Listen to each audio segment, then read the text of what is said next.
This year's theme is A New Dawn.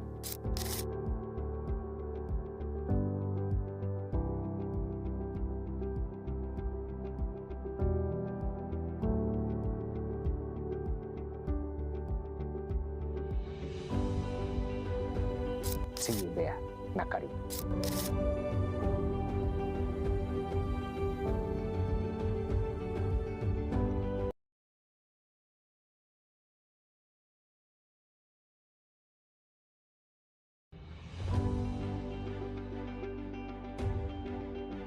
I want to take this opportunity to invite all the PPOs, our stakeholders, our partners to this year's PPO Week 2026.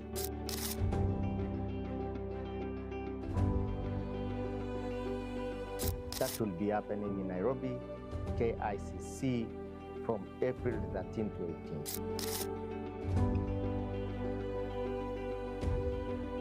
We shall be also having our same in our regional offices of Mombasa, Garissa, Nakuru, Kisumu, and Eldoret.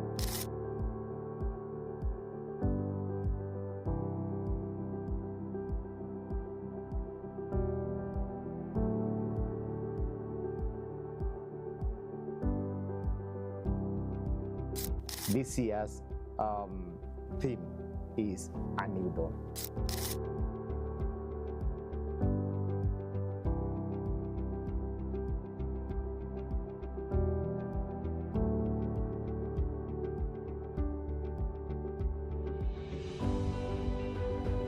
See you there na karibu.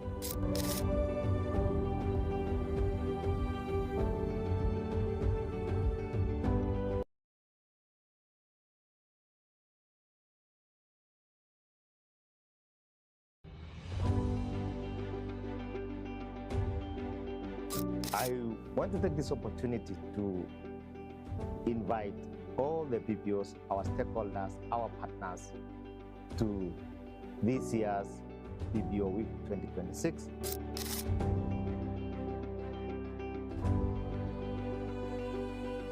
That will be happening in Nairobi, KICC, from April 13 to 18. We shall be also having our same in our regional offices of Mombasa, Garissa, Nakuru, Kisumu, and Eldoret.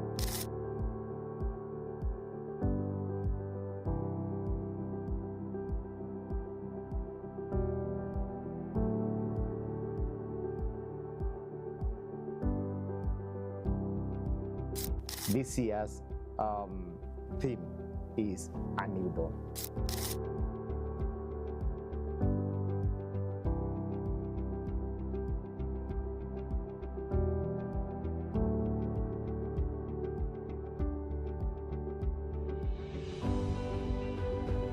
See you there na karibu.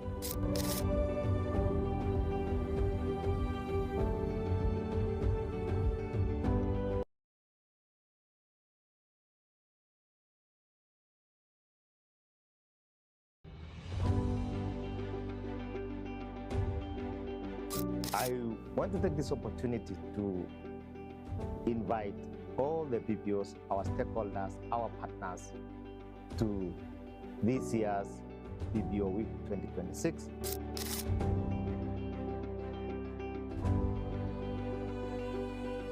That will be happening in Nairobi, KICC, from April 13 to 18. We shall be also having our same in our regional offices of Mombasa, Garissa, Nakuru, Kisumu, and Eldoret.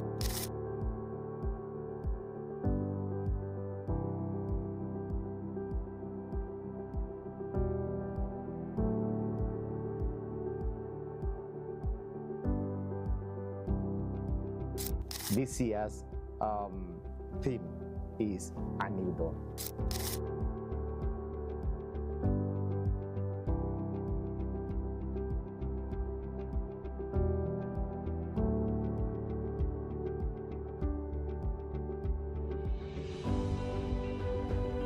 See you there na karibu.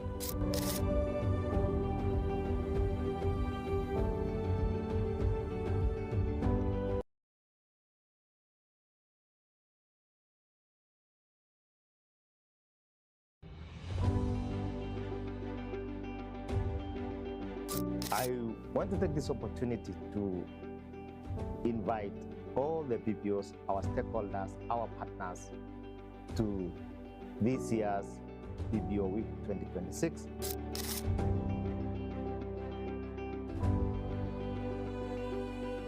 That will be happening in Nairobi, KICC, from April 13 to 18.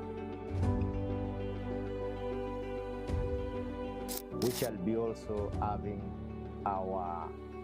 the same in our regional offices of Mombasa, Garissa, Nakuru, Kisumu, and Eldoret.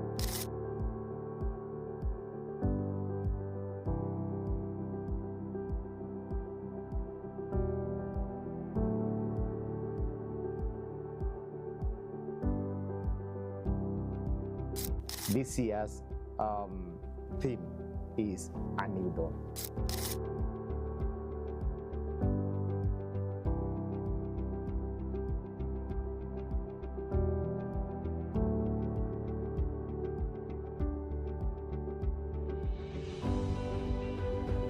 See you there na karibu.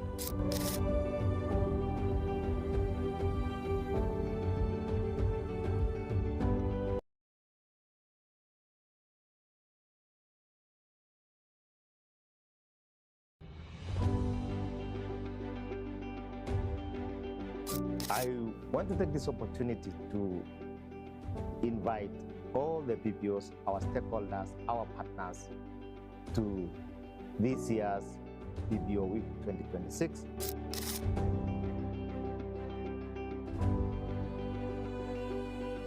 That will be happening in Nairobi, KICC, from April 13 to 18. We shall be also having the same in our regional offices of Mombasa, Garissa, Nakuru, Kisumu, and Eldoret.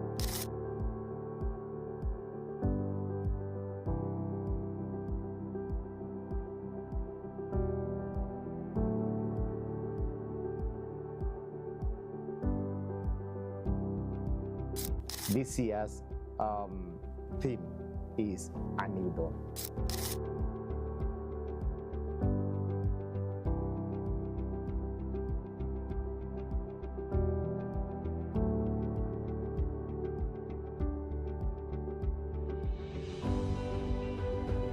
See you there na karibu.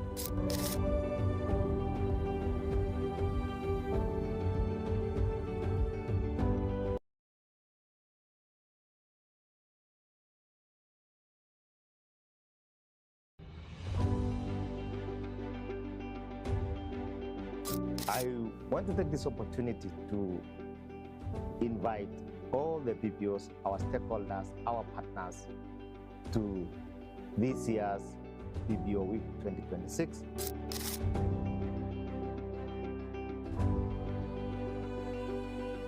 That will be happening in Nairobi, KICC, from April 13 to 18. We shall be also having the same in our regional offices of Mombasa, Garissa, Nakuru, Kisumu, and Eldoret.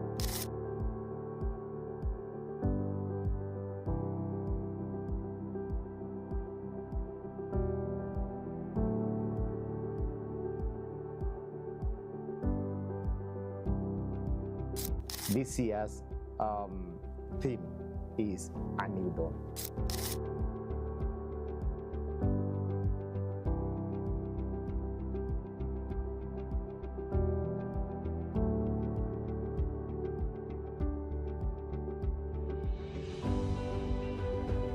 See you there na karibu.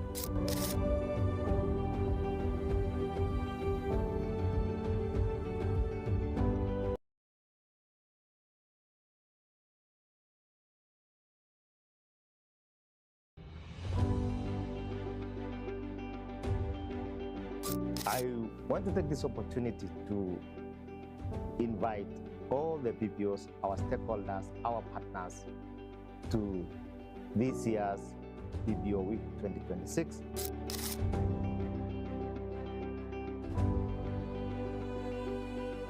That will be happening in Nairobi, KICC, from April 13 to 18.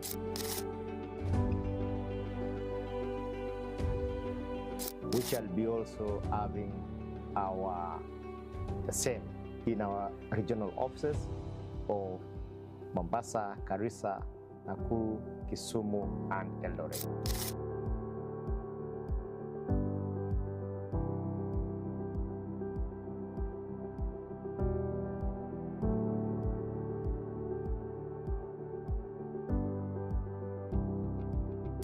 This year's theme is a newborn.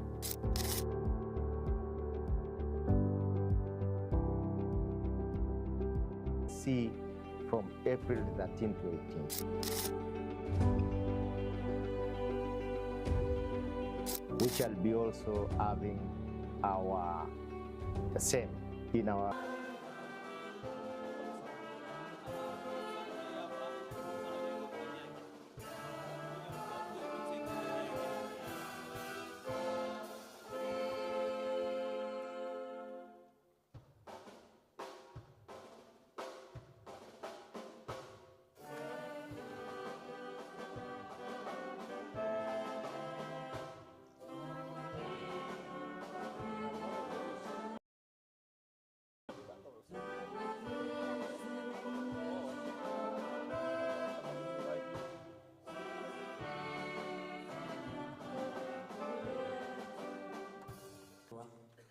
Let's pray.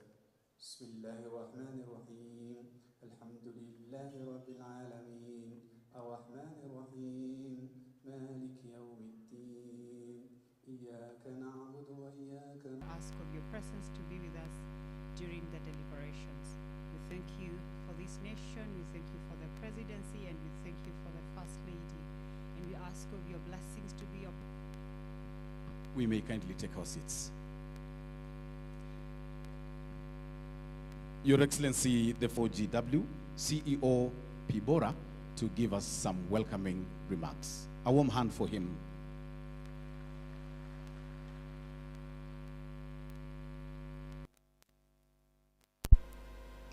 The Principal Administrative Secretary, Minister of Internal Security and National Administration, Madam Beverly, the members of the civil societies present, invited guests, ladies and gentlemen, good morning.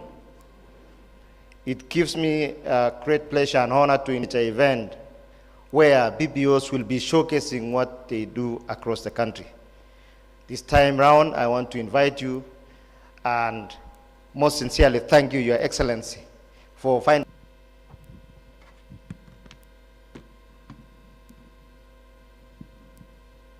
So thank you very much, Your Excellency, and our distinguished guests. Let me take this opportunity, therefore. PBO regulatory authorities and fellow colleagues.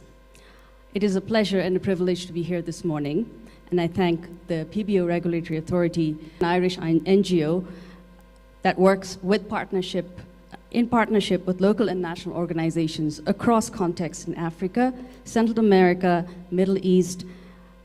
Our role is to support and work alongside local and national organizations rooted in the communities and leading this work. In Kenya, our engagement is with the Charter for Change. It is a platform, respect and equality and leadership of local and national organizations in key decision-making spaces. And as we know, in Kenya, the role of the government is critical, as is a reflection of this. Local and national organizations who is a part of the work group, as well as international organizations, have appreciated the support. This has contributed to a more enabling environment. DOFCO, we have the Chief Program Officer, Mr. Mark Laichen. A round of applause as he comes. Thank you so much. Good morning, Your Excellency, Mr. Cabinet Secretary. And now, really from that platform, have been on the world stage. Our CEO, Kennedy Odede, won the 2025 UN Nelson Mandela Prize for SHOFCO's work and example global members. And we're now working and skilling more than 100,000 young people per year, as well as other areas. But as we do this, we know that SHOFCO, like all PBOs, need to partner with government ID, and we're so grateful that the efforts the government has taken to make that more easy. That every young person can get access to SHA benefits, that every teen mum can get back to school and get the education that they deserve, that every sexual violence case that's identified in the community, maybe PBO or civil society, is prosecuted in court. And so we welcome support, partnership with PBOs here, but also we are so grateful and look forward to keep working hard with the government on this together. Thank you. As you can see that as we talk about the public benefit organization space, it's about community development, it's about partnership, and that brings everyone together, the government, the community, and the rest. So I want to thank our partners for that. Thirdly, we are honored then to have from WWF, Chief Executive Officer, Mr. Jackson Kiplagat. A round of applause as he comes to address. Thank you very much, Your Excellency, the First Lady of the Republic of Kenya, our Cabinet Secretary in charge of Interior National Administration, the Chair and the CEO of the Public Benefits Organizations Regulatory Authority. Allow me to stand on the protocols already established.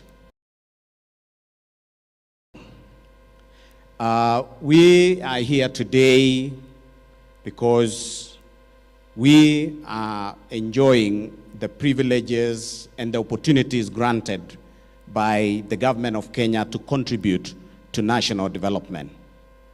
All these public benefits organizations are supporting and delivering national priorities where it matters most, on the ground with communities and also at scale. At WWF Kenya, communities and the private sector, we are restoring forests in our water towers, we are securing our wildlife corridors, and want communities to turn conservation into livelihoods improvement. And our legacy reminds us that this is possible. Many years ago, in the 1960s to the 1970s, WWF helped to acquire 51 hectares of land around Lake Nakuru National Park. And this is what it is now, Lake Nakuru National Park, which is about 177 kilometers square. We recently have supported about 6 counties to be able to put together their spatial plans and supported their spatial plans laboratories. This is what public benefit conditions provided by government. So let's use this week to be part of our commitment to deepen our collaboration, to align with national priorities, and to deliver lasting impact. At WWF, we give you as government and partners commitment to be able to advance this to ensure that we achieve our national ambitions. And Your Excellency, we have been part of this 15 billion strategy, and we are pleased to have supported the Mama Doing Good to be able to develop its strategy as well. Thank you very much.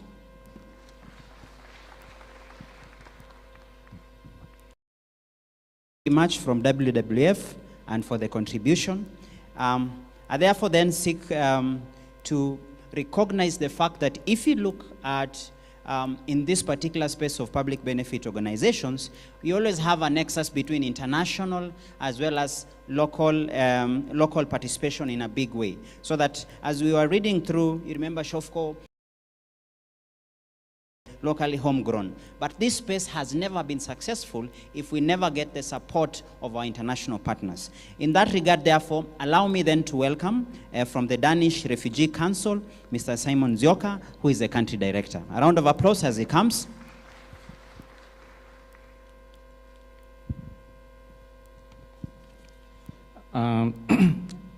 chief guest, Mama Rachel, allow me to ride on the protocols already established.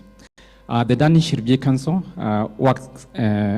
covers all aspects of refugee issues based on humanitarian principles and human rights.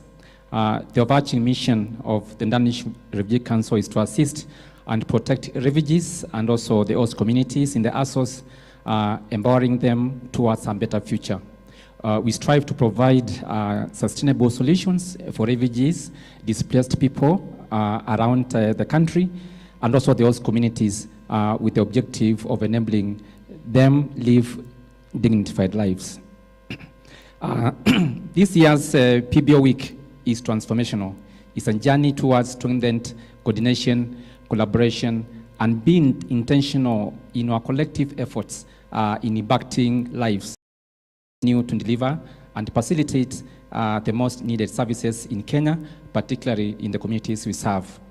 At the DRC, the Danish Refugee Council, we appreciate the opportunity to work jointly with the government of Kenya and the county governments, donors and partners for both refugees and host communities in delivering impactful services in protection,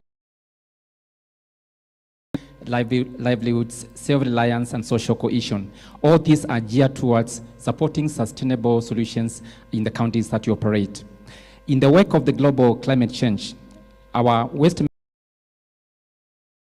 to restore the environment by supporting thousands of waste pickers, both refugees and those communities, to transition from informal and what has been considered as unsafe work into dignified, structured livelihoods. It's about income to needy families, safety and recognition through a decent wage, and also making the surroundings and the living spaces better. Our financial inclusion programs aim to build inclusive financial systems and support growth of entrepreneurs among refugees and those communities across Kenya to achieve greater self-reliance. As I conclude, I want to say that the power of collaboration is critical. Strong partnerships between the government of Kenya, donors, private sector, and civil society form the foundation of our community's sustainable solutions. This is the spirit of the Shirika Plan, and we together can achieve. As DRC, we celebrate 70 years since our global services in delivery of humanitarian and services in Kenya, in countries like Kenya, and we reaffirm our commitment to stand with Kenya in building inclusive systems that protect lives, strengthen livelihoods, and together ensure no one is left behind. Thank you so much. May God bless you. Asanteni sana. A round of applause. And we want to sincerely the diversity of our areas of concern and collaboration. What is constant in every speech that we get here is a question of where do we bring the collaborative efforts of both the government as well as the public benefit organization space. And in that regard, I'm happy when you talk about inclusivity, because that seems to be the theme. If you look at the economic agenda of the Kenya Kwanza regime from 2022 has been a question of inclusivity, whether financial, whether representation, and what have you. And in that regard, therefore, allow me, therefore, to then give this opportunity to Manyoito Pastoralist Integrated Development Organization, which is represented by the head of program strategy and partnership, and I had gotten the name, whatever the name wrongly at first. She goes by the name is Anne Samante. Karibu. A round of applause as she addresses us.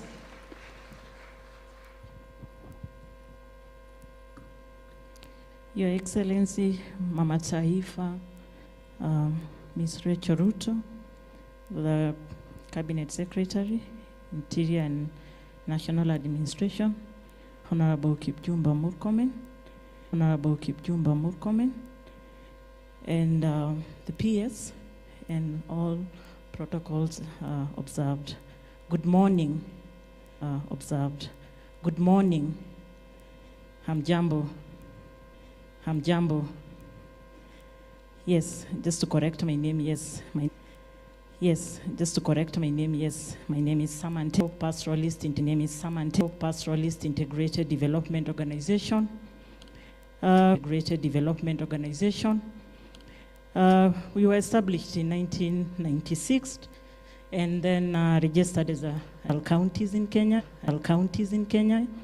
and also went beyond Kenya, and also went beyond Kenya to also the regional level, where we also, backbone. So the reason why we came to be is because of the land issues when it comes to our communities. And the land for us is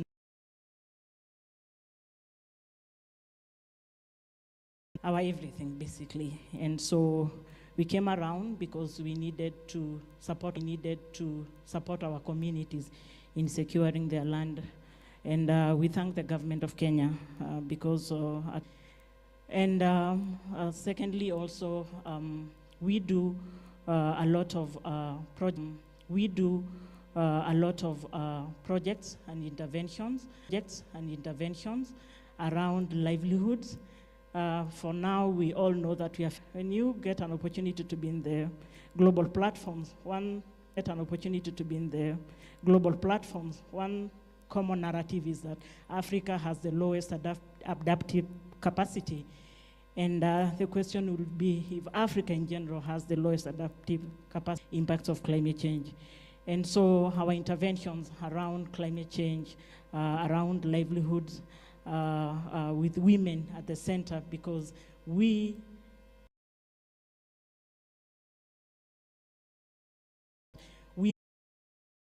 women face the marginalization. Women are more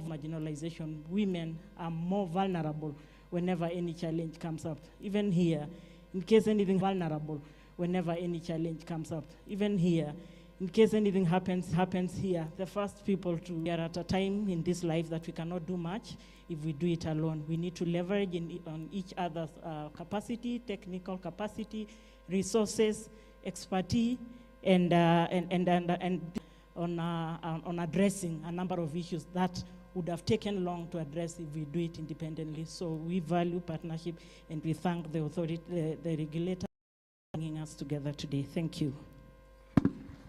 A round of applause. Our next invitee speaks to what if we can be able to reflect as to the global changes that have happened and the impact it has had on the financing of this sector. This therefore calls for a renewed conversation. What best way can we be able to ensure that the entire sector is self-sustainable? Financing becomes a key consideration. And that's why part of the successes today the regulator would be celebrating is increasing the space of issues to do with self-financing. I therefore wish to invite from the Cooperative Bank, the head of commercial banking, quickly, Mr. Bernard Osoro, just 2 minutes to be able to give his remarks. A round of applause. Thank you.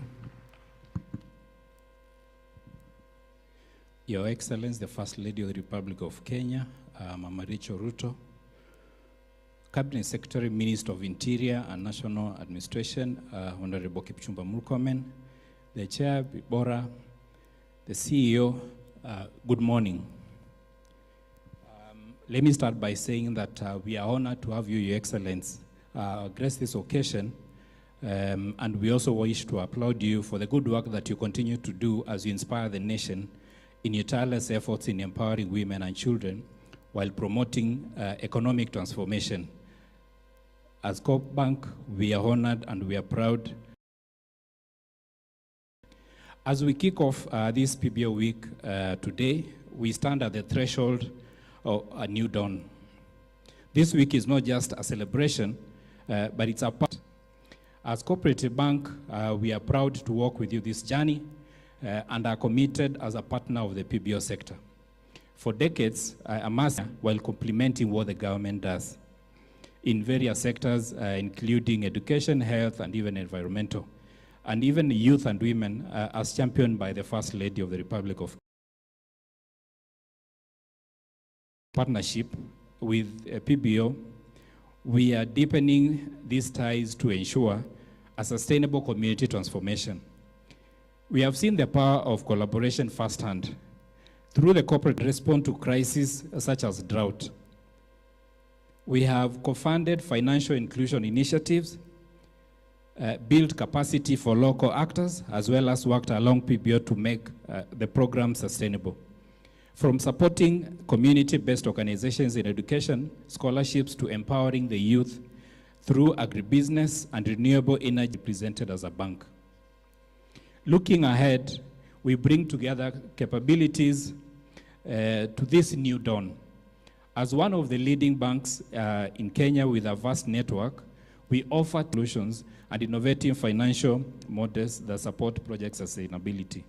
We also provide capacity building as well as technical assistance, flexible for that matter, and collaborating for real transformation.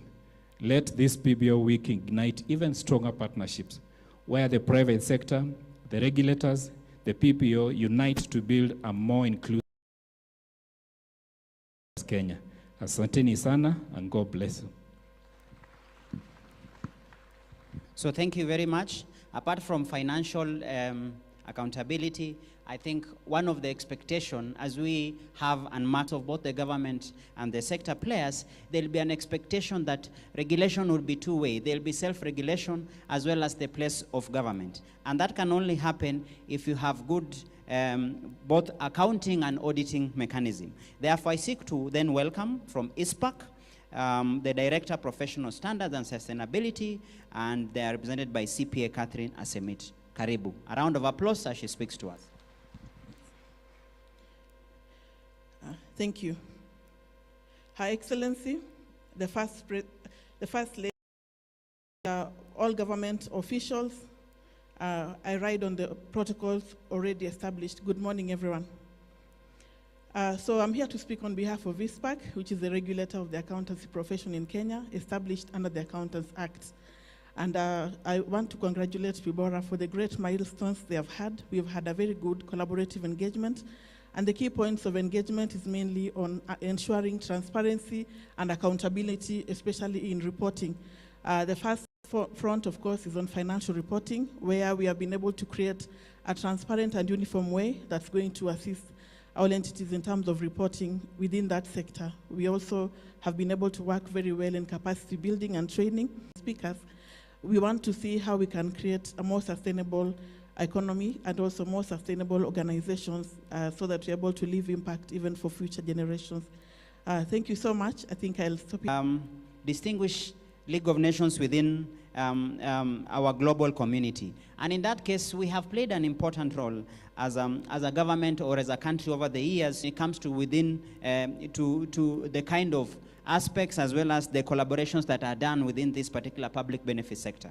So today we are also honored to have, which will be our last principal partner to address us today, and before our distinguished participants that indeed we are live on NTV and all the YouTube platforms. So we are happy to ensure that this particular occasion is given enough coverage across the Republic. So let me take this important then opportunity to welcome our last speaker within this category of partners. From UNDP, we have Julius Corredo to speak on behalf. Karibu. Republic of Kenya, Cabinet Secretary, Honorable Kipchumba Murkomen, all distinguished guests, I too want to ride on the already established protocol and say good morning. The collective action towards translating the PBO Act, which has been one of the most tangible collaborations with the PBO regulations. All of you today, this moment is significant, not just because of what we are launching today. This is the PBO sector report, but also from aspiration to action, from uncertainty to clarity, and from parallel efforts to concerted and structured partnerships. During this time, the civil society continued to grow, to innovate, to deliver impact, but within a regulatory recognizing the central role of a capable regulator, UNDP, together with other development partners, particularly through one of its invest consistently and systematically to strengthen the institutional foundations for the NGO Coordination Board. Now, this support was anchored in a dual-track approach, supporting the ICT modernization as well as digitalization, but also the internal capacity for change management. But at the same time, facilitating a system capable of sustaining reforms. So UNDP supported the civil society in terms of advocacy, research, consultation processes, and sustained momentum towards the operationalization of the PBO Act.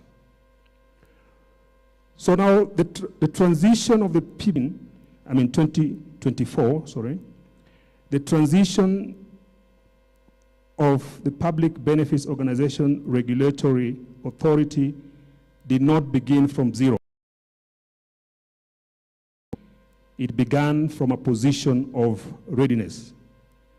So that today's launch of the PBO regulations therefore represents not just a legal milestone, but the activation of a system that has been deliberately built to function, anchored in constitutional values, international standards, and a modern understanding of civil society instrument.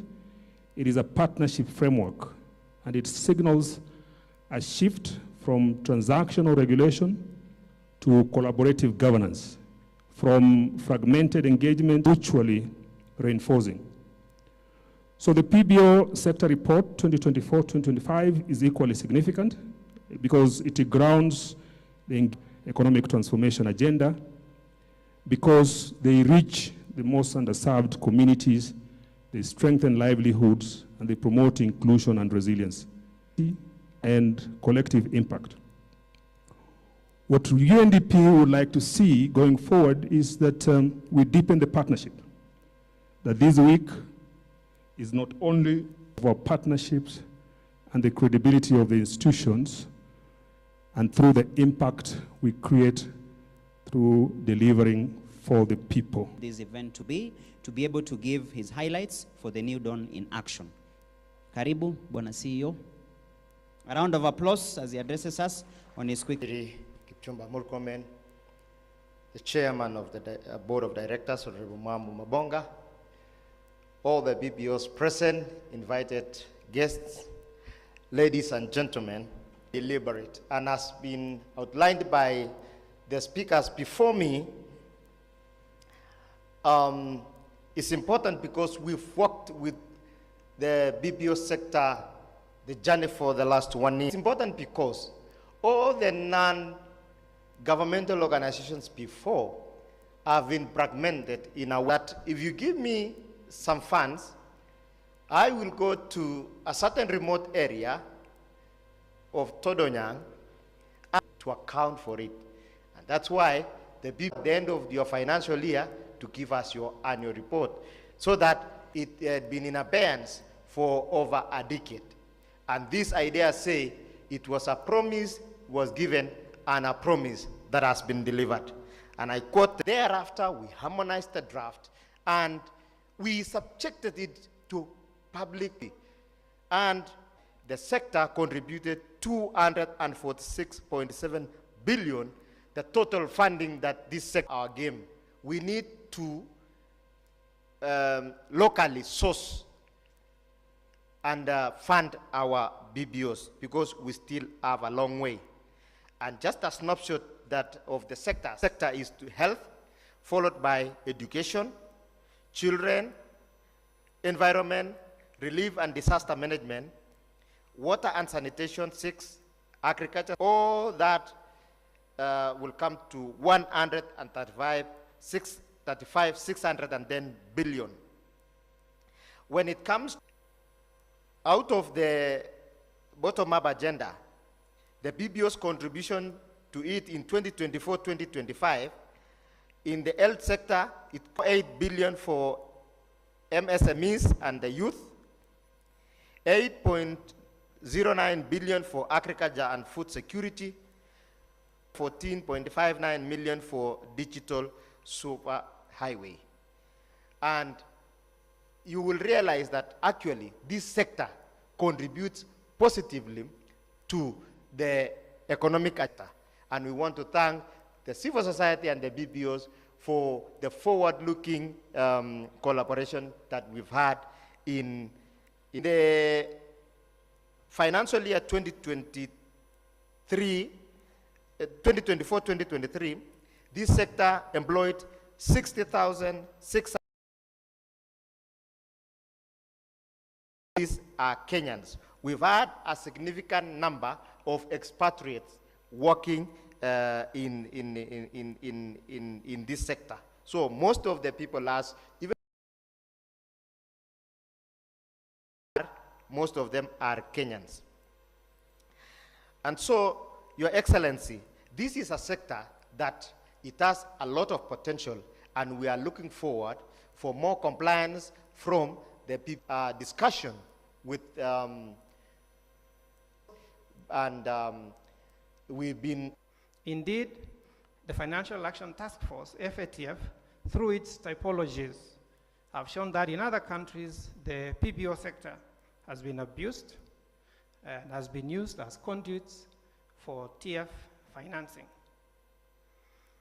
Besides the funding model, which most PBOs have adopted, we also recognize that a number of PBOs operate in areas proximal to Kenya's Somalia border, or in areas proximal to conflict regions. And again, therein lies the vulnerability, that's the risk by exploitation or for exploitation by malevolent actors. So as we embrace this new dawn, let's also take cognizance of those vulnerabilities and the existing vulnerabilities in the sector. And it is indeed a call or an opportunity to strengthen the integrity, accountability frameworks for sustainability of the sector. Yes, we also have a genuine commitment. And, however, globally, as I've indicated, there is growing recognition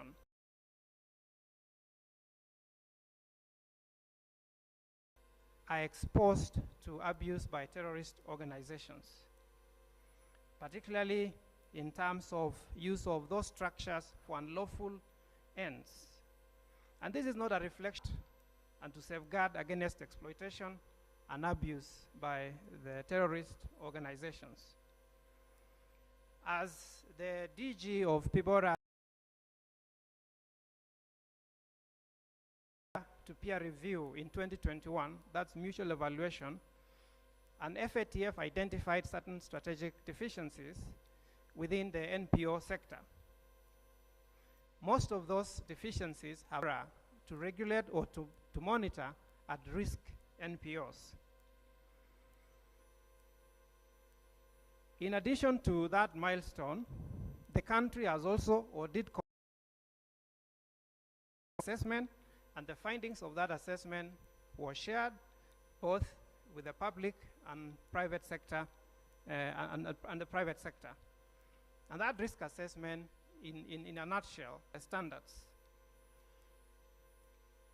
In addition to that, the FATF standards require countries to identify organizations which fall within the definition. Happy to report that that has since been done. The definition in the NPO Act or the PIBORA Act does indeed conform with the FATF standard being implemented. What FATF requires is for the national authorities to monitor and legitimate activities of those entities. Chief Guest, I would also like to share that as of today, we have made great strides in that we have complies with those standards, with the FATF standards which I have alluded to. But again, let me state that legislation is not enough.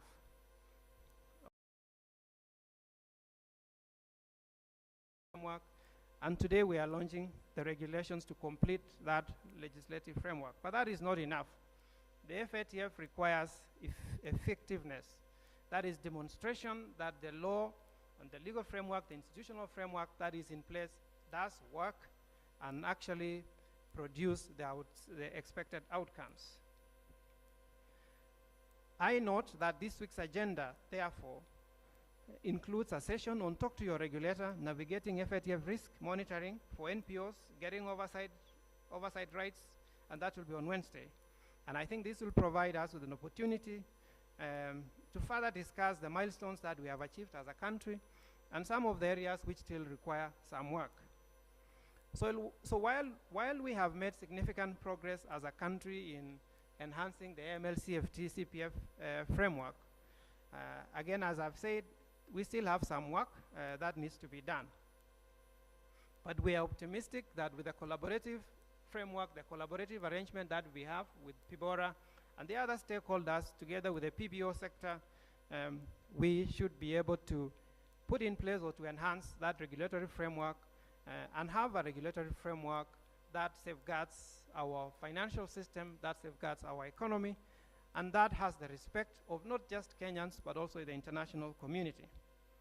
The sector indeed does extraordinary work, and the FRC's job, together with the other stakeholders, is to ensure that your work as a PBO sector is protected from exploitation, from abuse, and from overregulation that so often follows when distinction between risk and suspicion is lost. That distinction is what this gathering is all about. And I'm glad that we are having this conversation today. So to our CS, the sector leader, and PIBORA, as we launch these regulations, together with the report, FRC stands ready to support you in publicizing, in outreach, and continuously enhancing the risk monitoring framework. With those few remarks, guest of honor, First Lady, I thank you. Asanteni sana.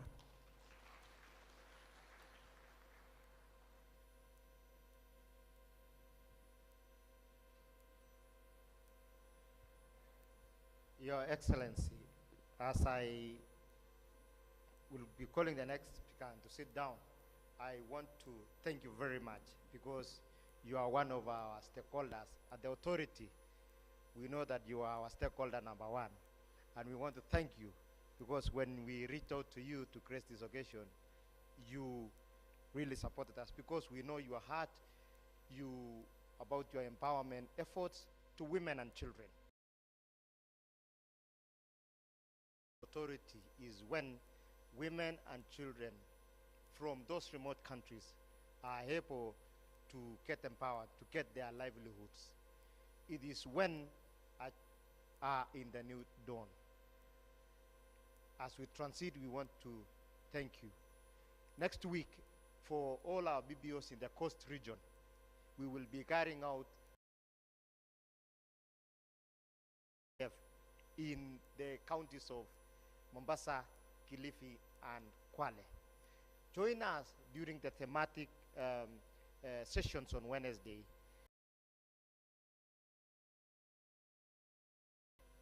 Turkana, Nakuru, Eldoret, Garissa, and Mombasa will be there on Thursday and Friday for the PBO week. With those very many remarks, I want to thank all of you for these remarks and continue the program from there. Thank you very much, and God bless you.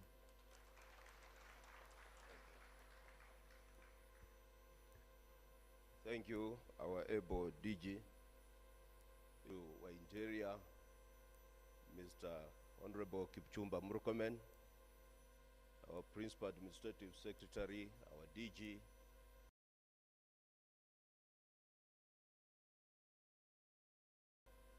good morning. God is good, and all the time. Your Excellency, through where we've come from and the journey we've walked to be where we are. From the beginning, I want to appreciate you and be with us the whole of this morning. It's not something we can take for granted. Mheshimiwa Waziri, this journey with your PS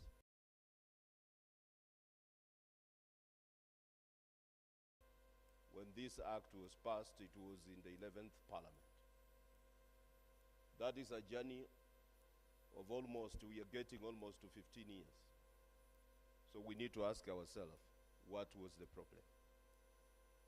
From the time the president made a promise during campaigns, he made a commitment, which you've been told. We remained passive for 1 year. But from that time, we had to see where we are not doing well. Mr. Waziri, when you came into the office, your predecessor had done already the groundwork, and you enabled us to move with speed to get where we are today. Today, when we are talking of new dawn,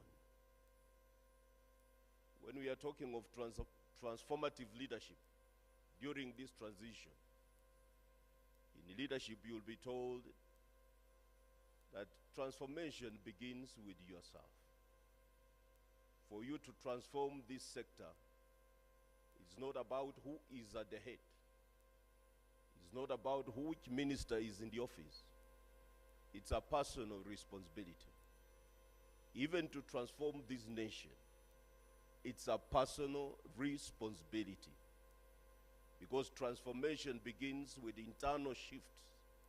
You ask yourself some questions, whether what I'm doing is right, whether what I'm doing for my neighbor is right. Transformation begins when you take serious steps on a daily basis, actionable steps that are visible. And that is why today, Your Excellency, we are here with a new face, because we purposed to work those daily commitments. And when we meet here, Your Excellency, they say that feedback is the best breakfast for every champion. We sit here, we listen to our stakeholders, because they're giving us feedback. They are telling us what they're doing. The framework that we have before us today is something that is going actually to enlighten some of our partners outside there. Your Excellency, I must confess, I've had time to walk around. And the few people who are doing wrong things, that is why we have this kind of guidelines. As a regulator, we will not be there to be your hindrance. We will ensure that on the front line. So thank you, Madam, for coming. And you see, when a question comes from a higher authority, that does not mean, and the response was very cynical. As we sit here, you've heard that 76% of what is affecting the lives of Kenyans in the positive way is coming from donors. The Greeks will say that you've missed the mark as a leader. So in position you are, regardless of the position you're holding, please don't miss the mark. Ask yourself, stretch your arm. If I may ask, how much do you need to bless somebody? How much do you need to touch a life? Ask yourself, where is your neighbor? How proper leadership at the head? This is a very volatile sector, Your Excellency. And we need people who are responsible enough, ready to learn, ready.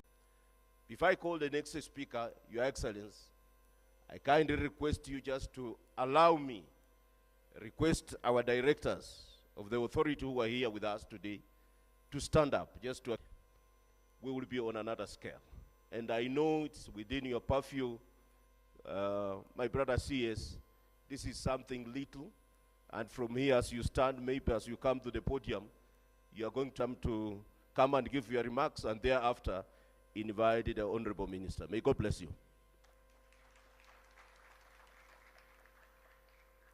Of the Republic of Kenya and our chief guest today, Honorable Kipchumba Murkomen, our Cabinet Secretary for Interior and National Administration, the entire Public Benefits Organization Regulatory Authority Board and its fraternity, led by the chairperson, our DG Board of Directors, and representatives of public benefit organizations present here today.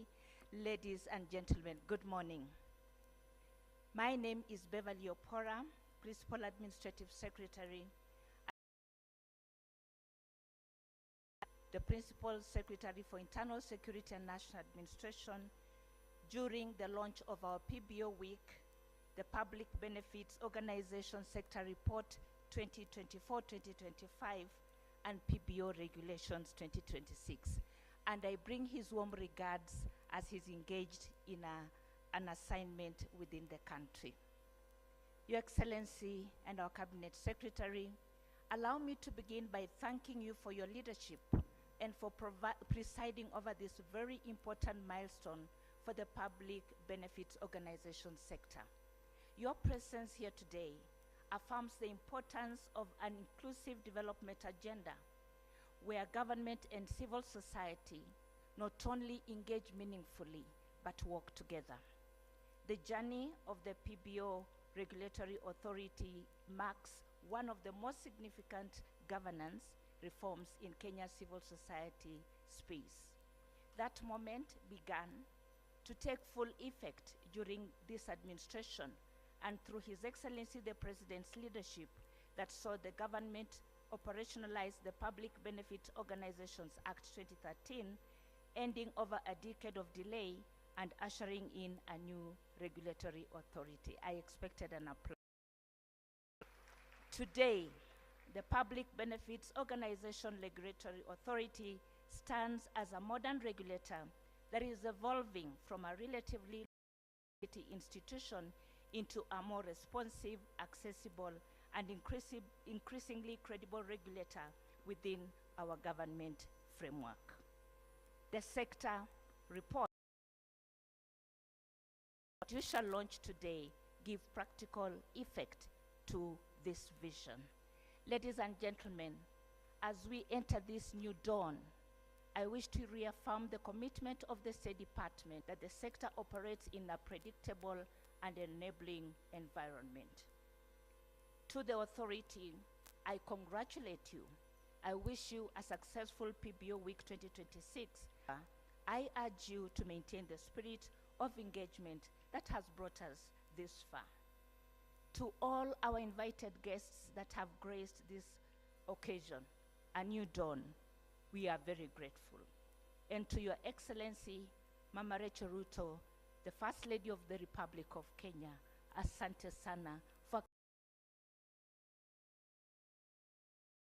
Ladies and gentlemen, join me in welcoming Honorable Kipchumba Murkomen, our Cabinet Secretary for Interior and National Administration, to make his remarks, and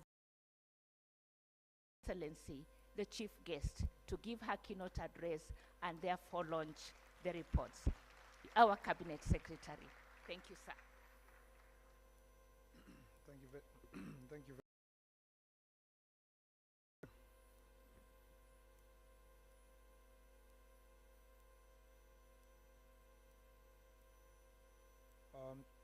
Your Excellency, Mama Rachel Ruto, who is the First Lady of the Republic of Kenya, the Principal Administrative Secretary in the Ministry of Interior, the Chairperson of the Public Benefits Organization, the Board of Directors, the CEO, all the invited guests, ladies and gentlemen, good afternoon. I think it's now almost afternoon, or is it somewhere there? Speaking at some point. I have, it's very challenging when we are all having a conversation about a specific subject. So we will, because it's the same discussion today, so some repetitions here and there, but some thoughts to think about some issues. But also this is not my day. It's the day of Our Excellency to be with us, to give us her guidance, and to share wisdom with us. First, this gathering is very important national platform and brings together government, the public benefits organization, and the development partners at a defining moment of reform and renewal, otherwise known as a new dawn. Your Excellency, we are deeply, deeply honored to have you grace this event today. Your passion and involvement in the public benefits sector is both long and very impactful. Your vast knowledge and insight will be immensely beneficial to this forum. So we are very happy. Thank you for taking your time to be here. and thank you for growing one of the indigenous that has left a very powerful impact in the rest of our country. So you are actually a very befitting guest today, even if you were not holding the guest to be here. And maybe let me say at this point in time that there are so many people who, we saw the statistic today, the importance of this sector is such that it has, in one financial year, it has attracted 241 billion shillings. That is huge. Distribution, you realize that the face of the sector is actually 2% of the contribution. You know, because we've put matters of governance. There are men and women who work in this sector quietly, implementing programs in very remote places of Kenya, changing lives of children, changing lives of women, attending to refugees, or by an international body, a UN body, and they are being celebrated and the media is splashing. Then people ask themselves, and where was this person? A lot of noise. And so part of the things we must celebrate in this report is that it brings to fore the work that you have been doing. And 41 billion is 214 billion. And people who are employed directly in this sector, direct employment, are 67,000. So you are, as, do not, let me say this, I don't want you to tiptoe around as if you are begging from government. You are partners. You are making a contribution. You must occupy your space, and this is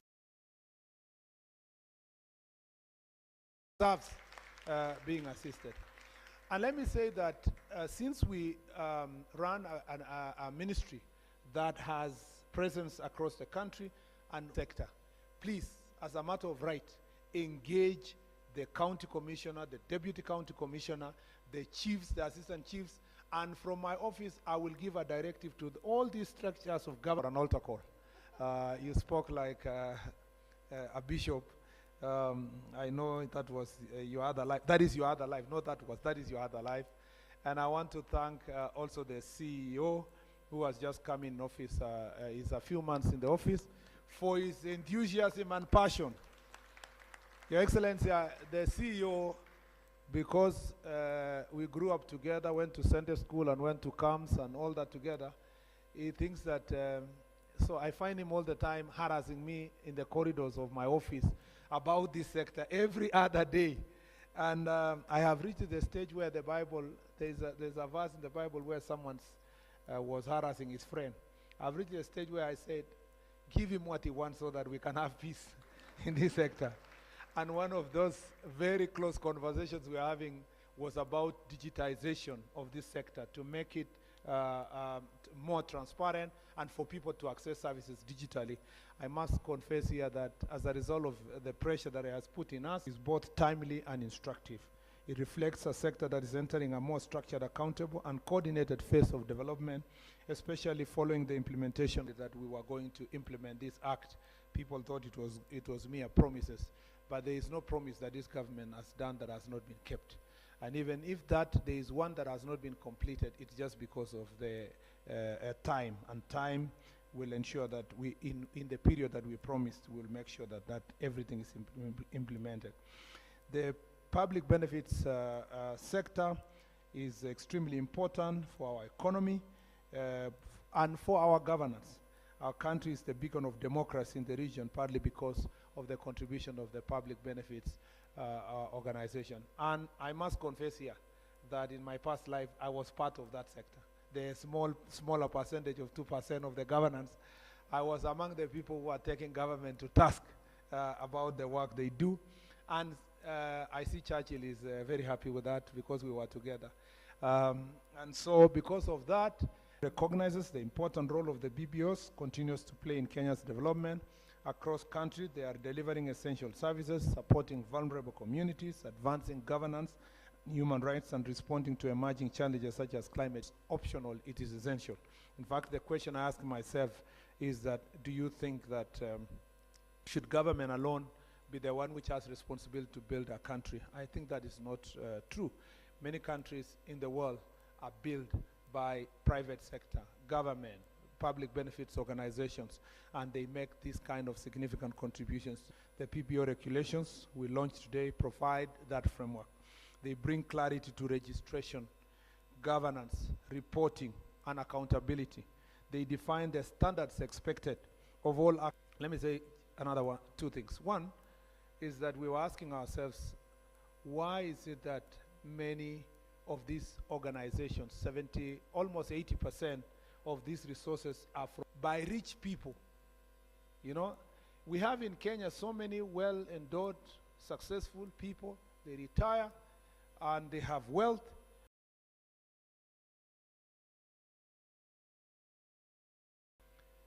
And Harambes are not sustainable. In fact, I keep telling my friends that these Harambes we go to Changia Uyu for school fees, for bursary, for those people who have more resources organized. They will establish endowment funds, scholarships, and so forth, and they can be able to meaningfully give to society in a way that is transparent and recognizable by the people of Kenya. Therefore, let us ensure that this sector can attract funding from our own citizens and make it sustainable to support programs beyond just what we are. It is our responsibility with the launching of these regulations that by 13th of May 2025, all of us should have registered and be compliant with these regulations that were not given by government, but we gave it to ourselves through a robust public participation process. Public benefits organization must rise to the occasion. Compliance is no longer a matter of choice. It's a matter of responsibility. It is in this new era, compliance must be demonstrated through sound governance, financial accountability, and timely reporting. These are very important foundations that makes the stakeholders, the person who receives the money and the beneficiary, and the person who is giving the resources. We can attract far much more resources globally and locally if we are able to make sure that this law is properly implemented. The PPOA sector report, which we are also launching today, provides valuable insights, as I've said, and I don't want to repeat what has already been said. I'm trying to run away from some of the comments. Let me say that the challenges, Your Excellency, of a modern society are complex and interconnected. Partnership across government and PPOs and development partners, concrete commitments to compliance, accountability, and measurable impacts across the country. Let this week serve as a opportunity to provide enabling environment while ensuring that the standards are upheld. I want to challenge the chair and PBOA, being a Kalenjin and combining P and B and V. For some of us who went to a primary school where there was only one P, for both Benjamin, Pinsen, and everybody, there was only one P. But I just want to say that in this PBOA, PBORA, I think that's why everybody is running to call it PBORA. In the Public Benefits Organization Authority, I want to challenge you. Don't look at regulation as punitive. Don't make it look like it's punitive. It is facilitative. So I don't want at the end of 13th, we are told, oh, some organizations have been closed because they do not comply. We should go further and ask ourselves, could we have helped them to comply? Yeah, instead of saying, you know, we punish them not to comply. We should change our attitude to these are our stakeholders. How best can we help them to comply? Not looking for ways of ensuring they don't comply. You know, that's very negative. We must go positive.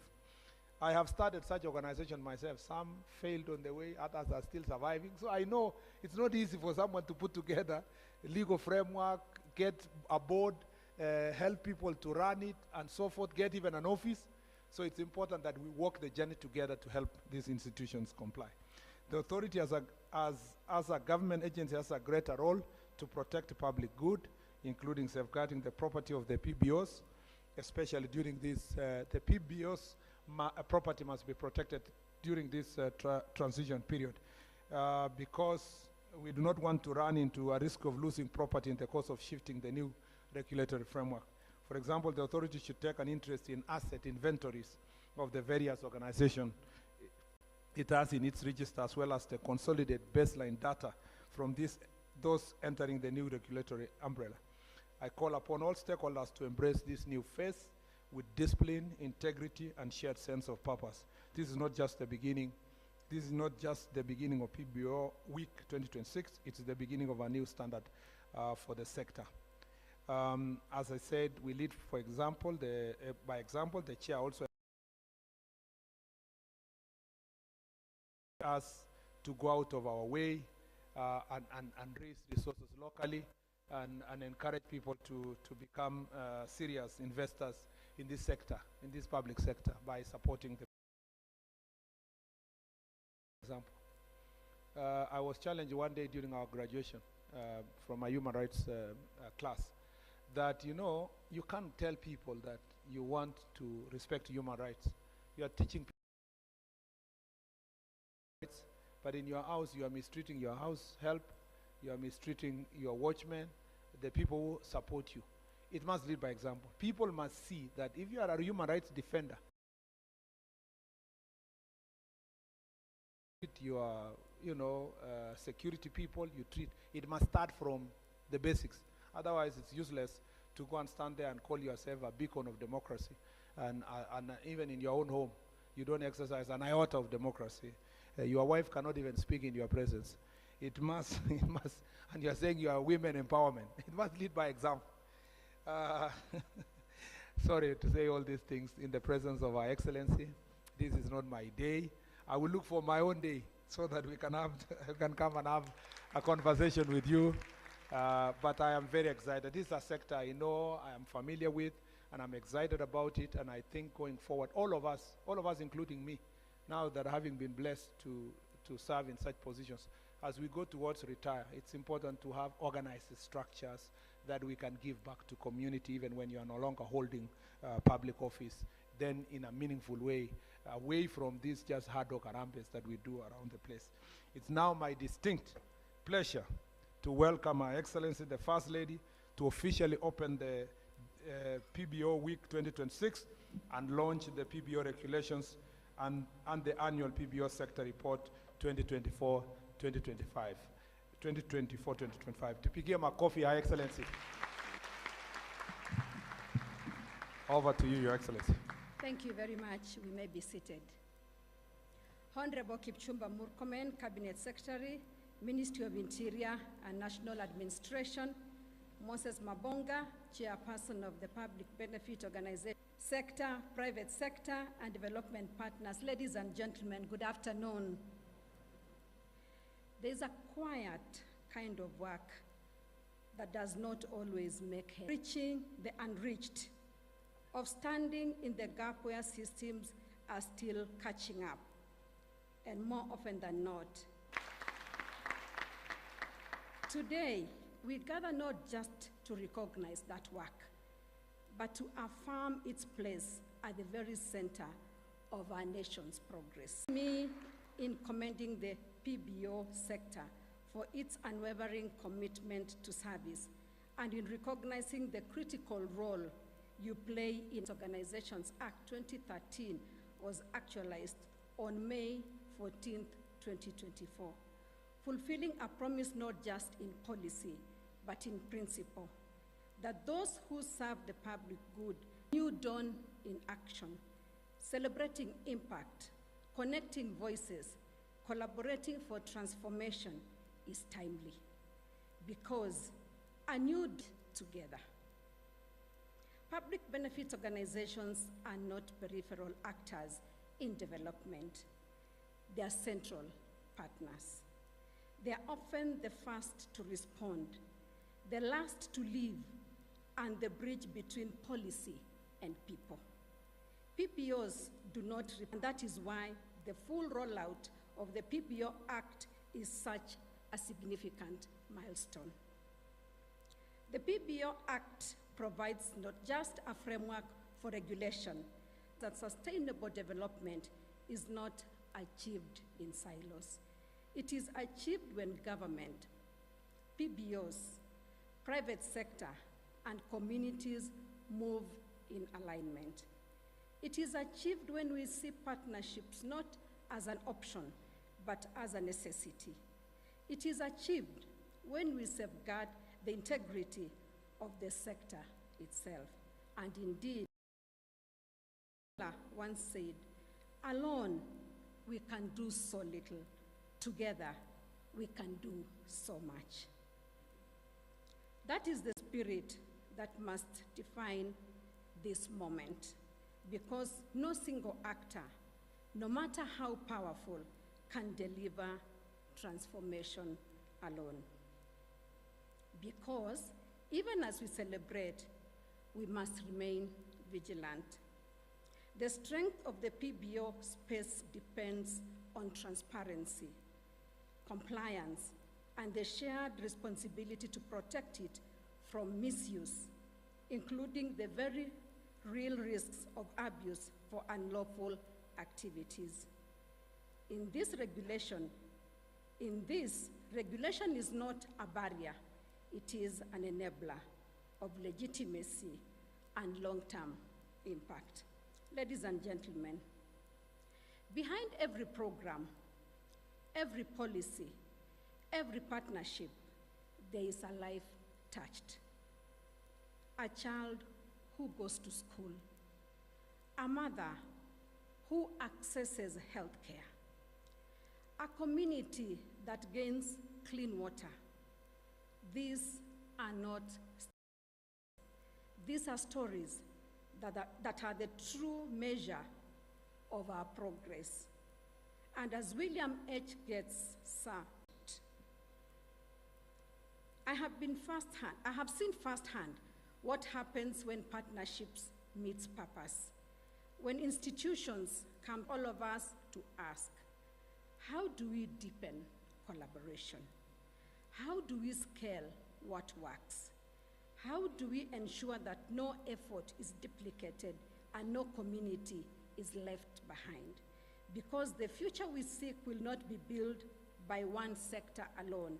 It will be built by all of us working together intentionally and consistently. Let this indeed be a new dawn, not just in words, but in action, not just in policy, but in practice, and not just for today, but for generations to come. It is now my honor to officially preside over the Public Benefit Organizations Week 2026. Thank you, and may the good Lord bless you. Thank you. A round of applause again, ladies and gentlemen. We now invite you down here, Your Excellency, together with the Cabinet Secretary, PAS, the Board Chair, and the CEO, as we witness the launch down here. Remember, we are launching the PBO regulations, annual PBO sector report 2024-2025. The rest can flank Her Excellency. Let's have the pair of scissors. Yes. Let's have the pair of scissors as we do the countdown. Are you ready? Are you ready? On the count of 3, 2, and 1. Wapi makofi. Yes, and the Public Benefit Organization Sector Report 2024-2025 has a gift for you. Tumpe nafasi. The rest you may retreat. There is a gift for Her Excellency.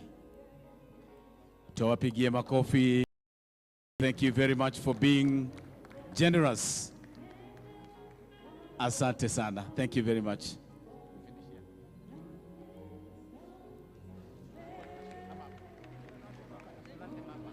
Thank you, DJ. Please, let's clear so that we may have the national anthem as we conclude, all of us. The national anthem of Kenya.